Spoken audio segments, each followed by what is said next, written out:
پاس، رات کو جانے میں مجھے کچھ دیر ہو گئی، لیکن میں گیا تو میں نے دیکھا کہ حضرت عباس غسل فرما کے نکلے ہیں اور جناب اچھے سے اچھا جوڑا پہنا ہوا ہے، خوشبو لگائی ہوئی ہے، کنگھی کی ہوئی ہے، داڑھی مبارک کو بڑا احترام سے بنایا ہوا ہے۔ میں نے سوچا کہ آج شاید حضرت کہیں سفر پہ جا رہے ہیں، تو میں نے پوچھا کہ اپنے عباس کیا آپ کہیں سفر پہ جا رہے ہیں اس وقت جو آپ غسل کر کے اور کپڑے پہن کے تیار؟ انہوں نے کہا نہیں، میں کہیں سفر پہ نہیں جا رہا، میں اپنی بیوی کے پاس جا رہا ہوں۔ جیسے خاوند چاہتا ہے کہ بیوی بن سنور کے استقبال کرے، بیوی بھی تو چاہتی ہے کہ خاوند بھی انسان بن کے آئے، ایسا نہ اس کے کپڑوں سے بدبو آ رہی ہو۔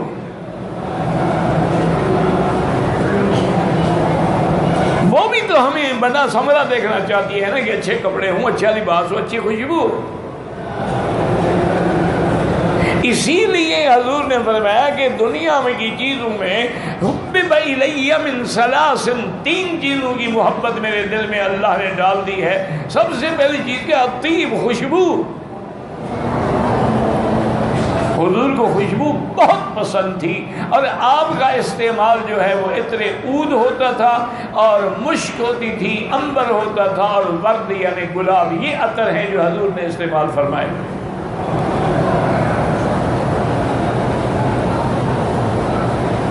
آج تو بدقسمتی ہے ہماری کہ ساری چیزیں 2 نمبر ہو گئی ہیں، خالص ملتی ہی نہیں، اور انگریز بڑا بدبخت ہے، اس نے اس کے مقابلے پہ پرفیوم نکال دیے، اس نے آفٹر شیو لوشن نکال لیے۔ تو حضور کو یہ چیزیں جو ہے بے انتہا پسند تھی۔ پہلی چیز کیا تھی؟ الطیب، اور دوسری کیا تھی؟ المرأۃ الصالحہ، پاک صالح بیوی جو ہے وہ بھی دنیا کی چیزوں میں مجھے بڑی پسند ہے۔ اور آخر میں پھر آپ کا دل جو ہے فرمایا وَقُرَّةُ عَيْنِي فِي الصَّلَاةِ، اور میری آنکھوں کی ٹھنڈک جو ہے وہ نماز میں۔ تو امرأۃ صالحہ، نیک عورت جو ہے، اور نیک عورت بتائیں کس کو کہتے ہیں؟ وہ بھی حدیث میں حضور نے بتلا دیا ہے کہ اذا رأتہ سرتہ، کہ جب خاوند کی نظر پڑے تو خاوند دیکھ کے خوش ہو جائے۔ وَإِذَا أَمَرَهَا أَطَاعَتْهُ، اور جب خاوند کوئی حکم کرے تو اس کی اطاعت کرے، فرما برداری کرے۔ وَإِذَا غَابَ عَنْهَا حَفِظَتْهُ، اگر خاوند گھر سے باہر کہیں گیا ہوا تو اس کی عزت کی بھی حفاظت کرے، اس کے مال کی بھی حفاظت کرے۔ یہ سارے بیوی ہوتی ہے۔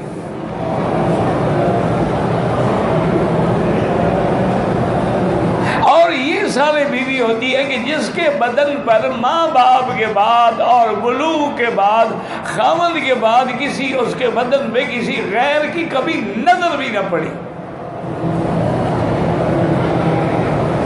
بلکہ بعض مورخین نے لکھا ہے کہ جب سیدہ فاطمہ الزہرا رضی اللہ تعالی عنہا سیدۃ النساء فی الجنہ، جب آپ کی وفات کا وقت قریب آیا تو آپ نے حضرت علی کو بلایا اور فرمایا علی میرا آخری وقت ہے، تو میری وصیت ہے کہ میرے جنازے میں زیادہ تشہیر بھی نہ کریں اور رات رات میں مجھے دفن کر دیں۔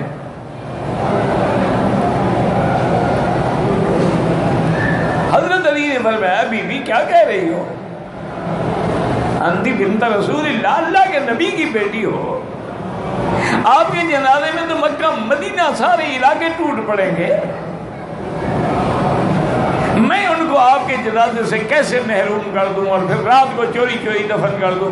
فرمایا علی میری زندگی میں میرے قد و قامت پہ بھی کسی کی نظر نہیں پڑی، میں چاہتی ہوں میرے مرنے کے بعد بھی نظر نہ پڑے۔ یہ ہیں بیویاں میری بیٹی، یہ عورتیں نہیں ہوتی جو کلبوں میں جاتی ہیں، یہ عورتیں نہیں ہوتی جو ہوٹل میں جاتی ہیں، یہ عورتیں نہیں ہوتی جو فیشن شو میں شریک ہوتی ہیں، یہ عورتیں نہیں ہوتی جو کیٹ واک کرتی ہیں، یہ عورتیں نہیں ہوتی جو غیر مردوں سے باقاعدہ سیلفی بناتی ہیں اور اکٹھے بیٹھ کے کھاتی ہیں اور ہر چیزیں ہاتھ سے پیش کر کر کے ان کو کھلاتی ہیں، یہ عورت نہیں ہوتی، یہ عورت کے نام پہ کلنک کا ٹیکا ہے، اس کو اسلام عورت کہنے کے لیے بھی تیار نہیں، یہ چلتی پھرتی ہوئی گندی لاشیں ہیں۔ عورت کا کیا معنی ہے؟ وہ چیز جو چھپائی جائے۔ عورت عربی کا لفظ ہے، عورت کو ہندی کا لفظ نہیں ہے، عورت گرمکھی کا لفظ نہیں ہے، عورت بنگالی کا لفظ نہیں، عربی کا لفظ ہے عورہ۔ عورت الرجل من السرۃ الی الرقبہ، حضور نے فرمایا کہ مرد کی عورہ کیا ہے؟ ناف سے لے کر گھٹنے تک، یعنی اگر اس میں ذرا سی بھی جگہ خالی ہونے والی ہوگی چونکہ ننگا شمار ہوگا وہ۔ اور عورت المرأة، اور عورت کا جو عورہ ہونا ہے وہ سر کے بالوں سے لے کر پاؤں تک ہے۔ اور میری بیٹی ایک حدیث سن لے میرے مدنی پاک کی، آپ نے فرمایا کہ جو عورت اذا تزینت وتعطرت وتبخترت، کہ جب کوئی عورت جو ہے بڑا میک اپ کرے، سنگار کرے اور خوشبوئیں لگائے اور اسی طرح چہرہ کھلا کر کے مردوں کی محفل میں آئے، فرمایا فَهِيَ كَذَا وَكَذَا، یعنی یہ زانی عورت کے حکم میں ہے۔ اب تمہاری مرضی ہے، ہماری کون سنتا ہے؟ تم نے باپ کی نہ سنی، خاوند کی نہ سنی، تم مولوی مکی کی سن لو گی۔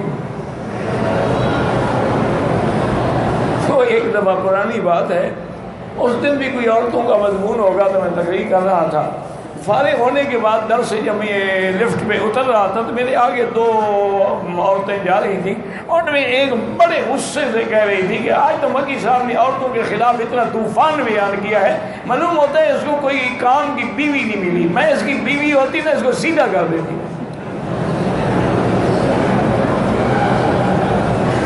اچھا میں بالکل قریب تھا تو میں نے بھی آہستہ آہستہ میں نے کہا اچھا اب فیصلہ کیا ہوا؟ میں تو حاضر ہوں۔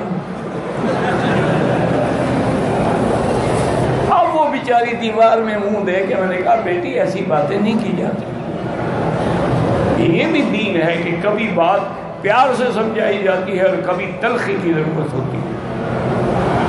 کبھی ڈاکٹر عام گولی دے دیتے ہیں، اگر ملیریا وغیرہ ہوتا تو کونین کھلانی پڑتی ہے، کبھی کبھی انجیکشن بھی لگانا پڑتا ہے، اور کبھی زخم میں زیادہ گند بھر جائے تو ڈاکٹر کو آپریشن بھی کرنا پڑتا ہے۔ یہ مختلف احوال ہوتے ہیں۔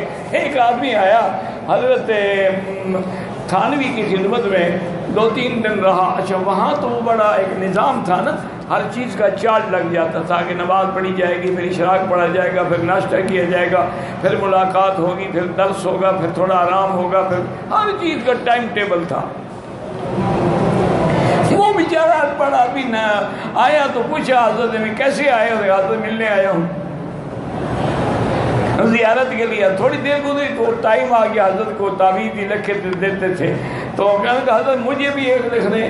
حضرت نکل جاؤ میری مجلس سے، ابھی کہے ملنے کے لیے آئے ہو، ابھی تعویذ مانگنے آ گئے ہو۔ تو پہلی بات جھوٹ تھی کہ اب جھوٹ بول رہے ہو، غصے میں آ گئے، وہ تو شاہی مزاج تھا نا۔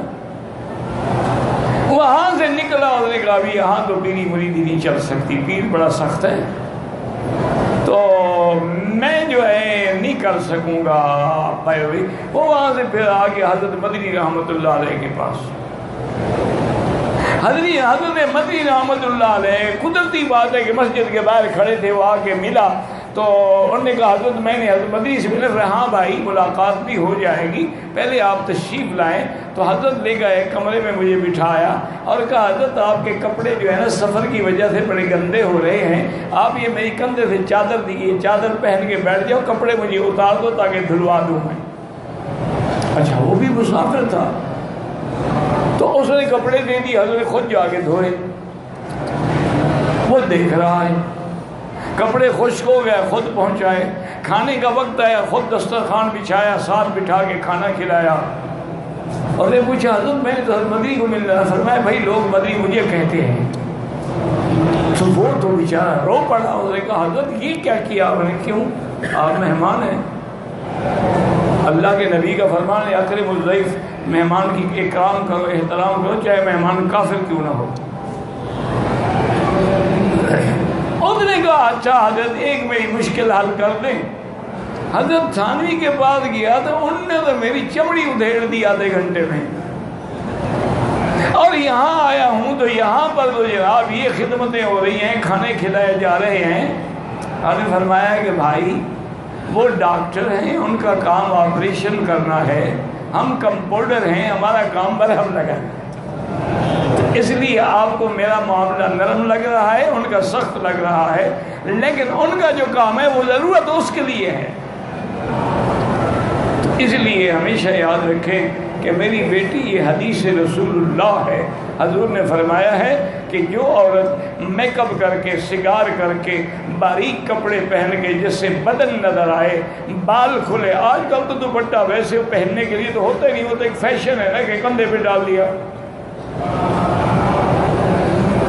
انا للہ و انا الیہ راجعون۔ میری بیٹی اگر آپ نے دوپٹہ نہیں لینا ہے نا تو سیدہ فاطمہ کے دوپٹے کی توہین تو نہ کرو، نہ لو، پھینک دو، نکل جاؤ جہاں نکلنا۔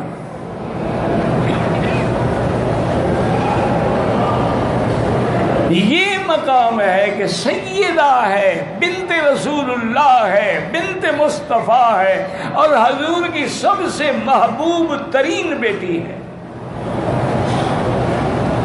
بنت مصطفیٰ ہے، زوجہ علی مرتضیٰ ہے، ام الحسن والحسین و ام کلثوم ہے، حسن حسین اور ام کلثوم کی ماں ہے، اور جنت کی سردار ہے، لیکن کہتی ہیں کہ میرا جنازہ رات میں پڑا۔ اور یہاں یہ مسئلہ بھی سمجھ لو، یہ جو روافض ہیں، شیعہ ہیں، یہ بڑے مشہور کرتے ہیں نا کہ حضرت ابو بکر اور حضرت فاطمہ بی بی کا جھگڑا تھا، وہ بھی سن لیں کہ جب جنازہ تیار ہو گیا تو صفیں بن گئیں تو حضرت علی کو حضرت ابو بکر نے حکم دیا کہ علی جنازہ پڑھاؤ بی بی فاطمہ کا۔